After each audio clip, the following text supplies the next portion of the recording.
Hey guys, it's the reviewer from the 13th dimension here, and I'm going to be bringing you my top 10 pre-movie Spongebob episodes.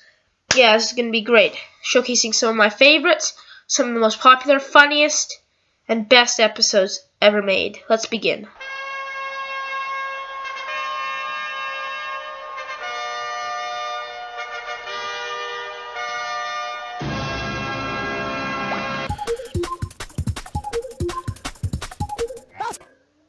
This is one of my personal favorite episodes. It's one of the funniest ones, too. Basically, the plotline goes, SpongeBob thinks Mr. Krabs is a robot and gets some real good evidence, too, after seeing a scary movie. Now, he goes to work, getting really scared and thinking everybody's a robot, everything's a robot. But I think he was just so tired. But with Mr. Krabs, he gets some good evidence, too, and provides a good laugh, considering how Mr. Krabs does actually look like a robot in these scenes. If he matches perfectly to the description, but it's just coincidental. Like an egg going in his eye, making his eyes red, having some clippers, and some batteries in his pocket. Could be a robot. So after an interrogation from SpongeBob and Squidward, well, it turns out that Mr. Krabs, well, obviously not, ain't a robot. So, after crying over his money, he finally has a cash register, and he is so scared that it's going to be broken. So he starts crying, but let's just say, once they find that out, SpongeBob and Squidward are lucky they still have their jobs. Oh, I'd fire them if they did that to me.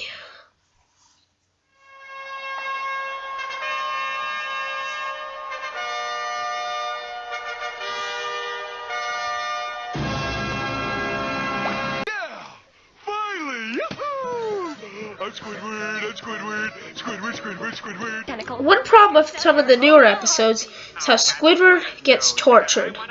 This one, he tries to move. Yeah, this was never going to work.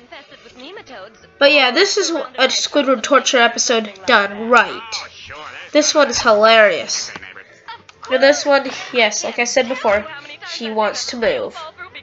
There's one problem. A lot of people phone in because they have bad neighbors, and that makes it harder to sell the house because you have to say that. So, the lady's coming to visit, and Squidward's got to make sure SpongeBob's out of his way. So, he decides to tell SpongeBob it's opposite day, and you have to act opposite of your personality. So, SpongeBob's in bed, and he's sleeping, and he's very tired. But this is very boring for him because, you know, SpongeBob. So he sleeps, but then he hears a knock on the door from Patrick. Now, first, he's like, I hate you, Patrick. You're my worst enemy because it's opposite day. But that makes Patrick cry. So SpongeBob has to tell him about opposite day, and they start to act like Squidward. Well, let's just say Squidward can't sell his house now. Yeah. What kind of fool do you take me for? He's Squidward, you're Squidward, I'm Squidward! Are there any other Squidwards I should know about? Meow. Classic. I'm out of here.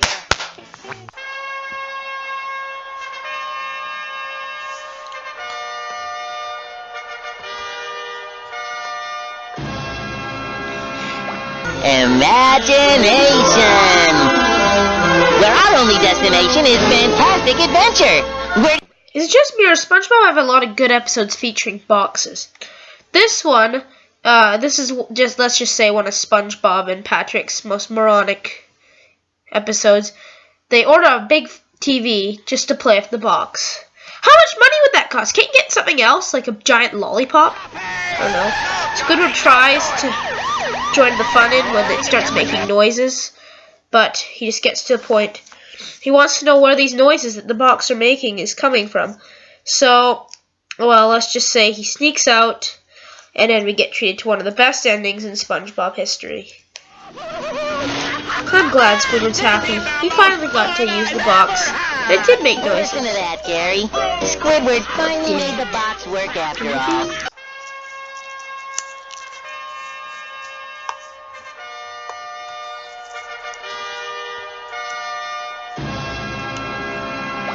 Hello, sea creatures! I bring you greetings from Apple World. You know what makes this episode really good? how dirty it is. I mean, it seems like it's an adult cartoon episode.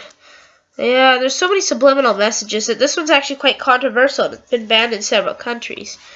Now, I don't really believe in finding controversy in kids' cartoons, but there's actually a fair bit of dirty jokes in this one, and I mean, I can understand it, but it's really funny and it's a good episode. Basically, it's about SpongeBob and Patrick being parents, taking on the roles of parenting. It's quite funny. Patrick's not a very responsible father. He goes to work every day, which turns out just to be watching TV while eating donuts. A lot of parents either like this one or dislike this one, I've heard. I can kind of see why in both perspectives. It's a really funny episode. It feels like something off of Family Guy with the family conflict and the dirty jokes. I think that's what makes it so good. Good episode. You can take the night off, pal. Ring a bell.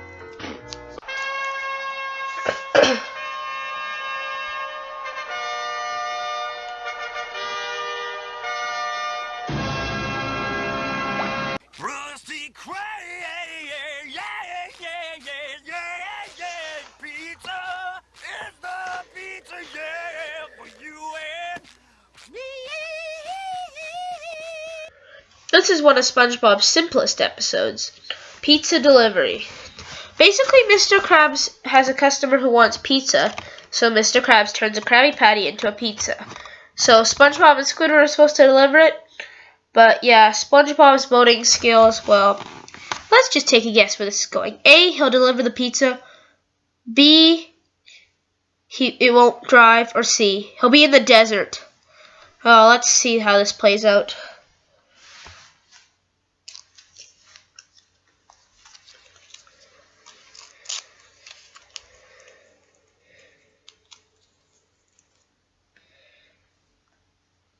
Okay, yeah. I think C was a good answer, if you ask me. Well, SpongeBob, you're stuck in the desert. Probably a common occurrence for you. You have 0 boat smarts. Yeah, you know, I don't think anybody could fail this miserably at driving. So after some shenanigans that they went through, Squidward tries to convince SpongeBob into eating the pizza, but it's no use. SpongeBob's really that determined. If you're in the middle of the desert, hitchhiking away from home, middle of sandstorm, and you had no food, you'd eat the pizza. Unless you like SpongeBob. They have to go through a lot to deliver this pizza. But somehow SpongeBob drives a rock to the person's house, and then the person says, "You don't care for the customer because you didn't get me a drink." So Squidward says, "This one's on the house."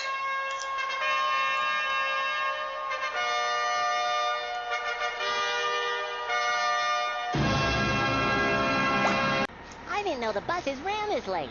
They don't. Well, they're dropping someone off.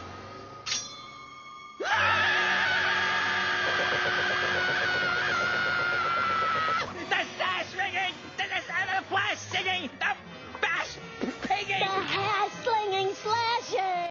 You know how Rockabye Bye-Val shouldn't be on TV because it has some dirty humor? Well, this shouldn't be on TV because it's scary for kids. This one's quite creepy, but it's so good. It's really popular. It's one of the more popular episodes. This was one of my favorites when I was younger. I never got scared of it. It was really funny. But yeah. So basically, SpongeBob's scared works 24/7. Mr. Krabs opens it for 24/7 and have a graveyard shift. However, Squidward scares SpongeBob by telling him a scary story. And, well, yeah, SpongeBob's, of course, scared. It's actually pretty funny. So Squidward laughs at him, but then the story starts to come true. The lights start to flicker. All of a sudden, a bus pulls up. But it turns out the bus just held this guy who wanted a job. And he was the cause of prank phone calls, and the ghostly bus, and the guy with the spatula hand. Which all makes sense. However, the lights flickering, well, that was Nosferatu. Nosferatu!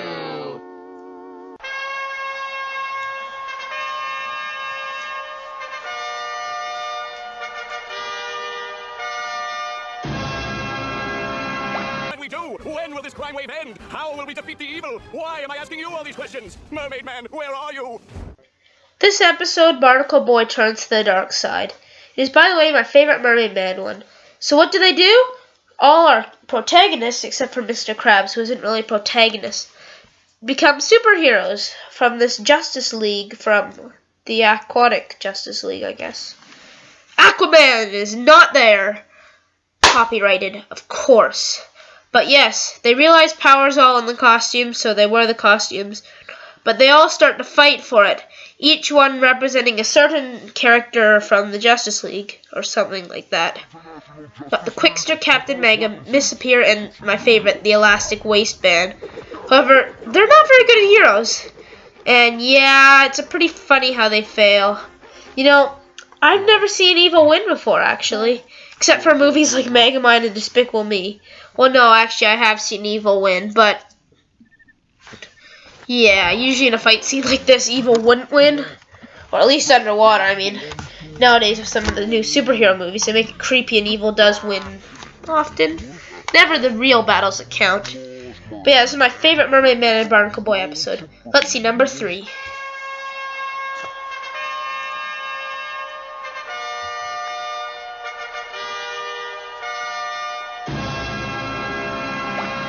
Could we interest you in some chocolate? Chocolate? Did you say chocolate?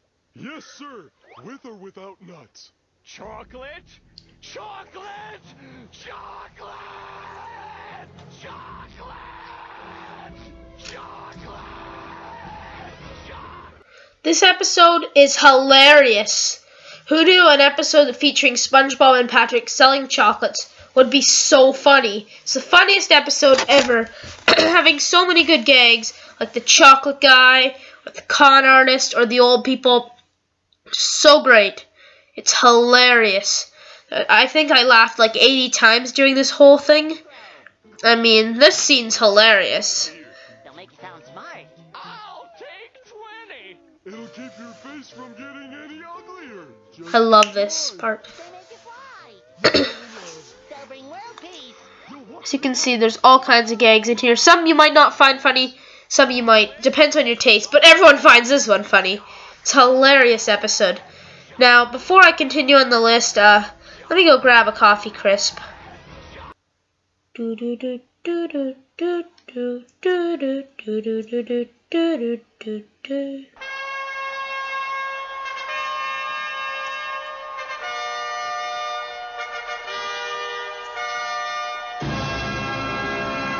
phrase poop. Poop? Once you understand poop, you'll understand your place at the Krusty Krab. But what does poop mean? It's actually a carefully organized code. Watch closely. People order our... Yes, Krusty Krab training video. I love you. You're hilarious. Every character's funny in this. It's a parody on all training videos, which are pretty funny to begin with sometimes. It's great. It's got the cheesy humor. It's got great jokes. Every character's funny. Everything just works. It's an awesome episode. And it's so different. There's no story. It's just a training video. If you want to know how to become an employee, it's great. It's full of some comedy. Just some great characterization from every character. Everything's great. And you know what it has most of all? Well, it has lots of...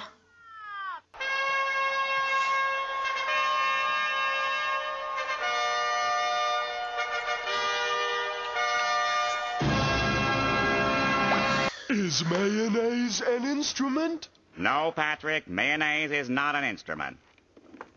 Horseradish is not an instrument either. One thing about me is I generally don't like everyone's favorite. This is everyone's favorite. This is one of my only exceptions. I like to like different things, but this is so good. There's not even an episode really close to how good this is. I mean, the last two were really funny. But this one just has the whole package. If you want to know what a SpongeBob episode done right is, this is it. Rather than a pal for Gary and one-course meal and SpongeBob, you're fired. It's sad to see how the shows came to this. To Love a Patty, Gone, The Splinter. Anyways, so Squidward's old rival Squilliam calls him up and tells him that he's playing at the Bubble Bowl. But unfortunately, he can't play because he's busy. What would be a priority over going to the Bubble Bowl? But then again, a plot hole kind of explains that. Maybe that's why they put it there. Interesting. Maybe he's played before. I don't know. Questioning. Yay. This is Squidward's band he came up with that was supposed to play at the Bubble Bowl to replace Squilliam. Not abandoning all hope yet. Squidward, couldn't you phone some boy band or something? But then again, none of them are great. And a 1, 2, 3, 4. Well, it took them a while to find out they're bad, but when they do, you know how much instruments cost? Like, legit, if they're wasting them like this, I mean, saxophones cost a lot of money, cymbals, wow, I can't believe that. I wonder how much Squidward owes for that equipment. Oh, well. So they leave, but Squidward decides to quit because, well, I would too. I'd quit on the first day with this band. But luckily, SpongeBob's there to deliver the worst motivational speech I've ever seen. It's about paramedics and firemen. Except for one problem. He's talking about getting a marching band back together. This is gonna suck. Actually, his band comes there. And, well, let's just say Squidward says they died, but nope, they're there. We're ready to perform, Squidward. Well, Squiddy, this is exactly how Yeah, I expected them to look much worse than this, honestly. Mr. Krabs, he just has a crazy stare. Okay. But then we get this awesome song. You know, I never expected them to do this good. It was actually quite a shock. I'd think it would be just a generic SpongeBob song, but... oh...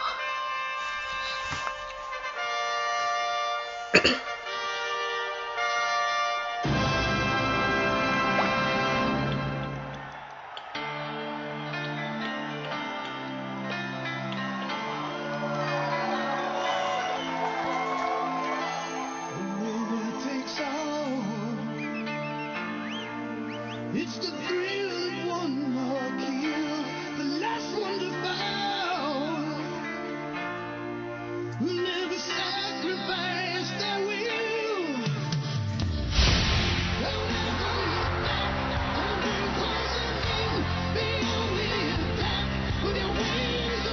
just wow. Look on his face.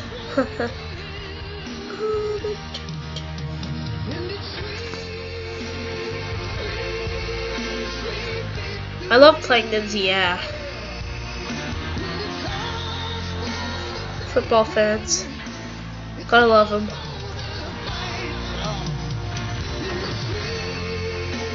Bye, Squilliam.